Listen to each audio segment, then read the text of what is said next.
Nilalasahan ako sa tanong mo. Chika! Go, Angel. Kasi siya, Madumi utak. Talaga. Naku, ano yun? Ayaw na lang nagkukwento ako ng personal. Strict kasi yun eh. Wow. Feeling ko yung lips ko. Oh. Kasi lagi niyang kinikiss. Wow. Pero Angel, para ma-maintain ba yung beauty at saka yung katawan, ano yung mga sacrifices mo? Wala. Wala! Aray! Hindi siyempre kinakailangan sa role na ganito ka, ganyan-ganyan, or character dapat ganito ang peg, di ba?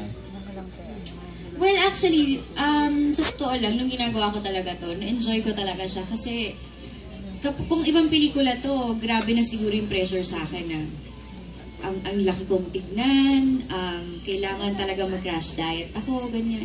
So, nung ginagawa ko siya, all the more na nakikita kong gano'n ako kataba, talagang na-enjoy naman namin.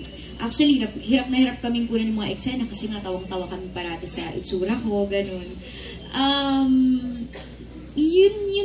Yun siguro. Siyempre mahirap siya kasi hindi naman lang ito yung trabaho ko. May iba pa akong kailangan gawin.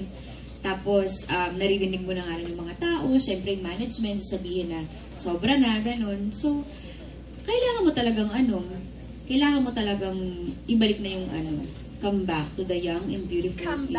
Come back.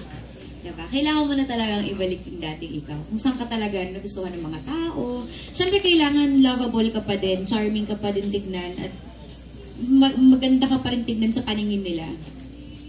So, kung medyo mataba ka, baka ilipat nila yung channel. Iniisip ko lang din yung network si Ma'am Charo. So, nagkaroon ka na rin ba ng fat memo or something? Fat memo, hindi naman. Text lang. Oo, text lang. Iha, tama na. Alam na agad ano. Sabi ko, opo Ma'am Charo, pipir mo na po ang kontrata, natatakot po ako.